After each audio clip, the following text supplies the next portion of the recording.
आज आप अनुपमा के एपिसोड में देखने वाले हैं। अनुपमा श्रुति की बातों को सोच के रोने लगती है और वह श्रुति की सारी बातें याद करने लग जाती है। तभी अनुपमा के पास जसदीप आता है और उससे पूछता है क्या तुम बिल्कुल ठीक हो। तभी अनुपमा उससे कहती है कि हाँ मैं बिल्कुल ठीक हूँ।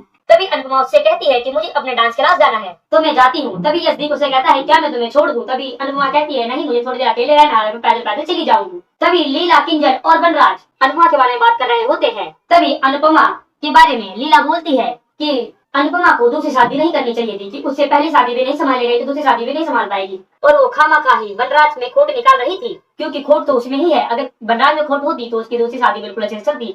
तभी किंजल उन दोनों पे भड़क जाती है और कहती है कि तुम्हें मम्मी के बारे में बोलने का ऐसा कोई भी हक नहीं है और हमें पता है कि वो कैसी है और जो भी पिछले टाइम में गलती हुई थी वो सारी पापा की गलती थी, अनुपमा की बिल्कुल भी नहीं थी। तभी लीला कहती है कि मेरा बोलने का ये मतलब बिल्कुल भी नहीं था।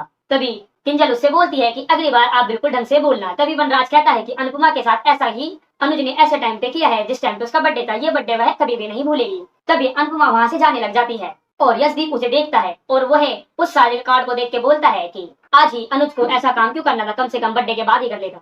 तभी अनुपमा वहाँ से चली जाती है और अनुपमा बाहर खड़े होकर उन बातों को याद करके बहुत ही ज्यादा रोने लग जाती है। यशदीप उसे पीछे से देखता है और तभी अनुपमा के पास चला जाता है। अनुपमा के पास जाने के बाद कहता है कि मैं तुम्हें छोड़ देता हूँ, इस बहाने में डांस टीचर से मिल लूंगा तो तुम थोड़ा रिलैक्स फील करोगी। इस एपिसोड में इतना ही, मिलते अगले एपिसोड में, जब तक के लिए जय श्री राम।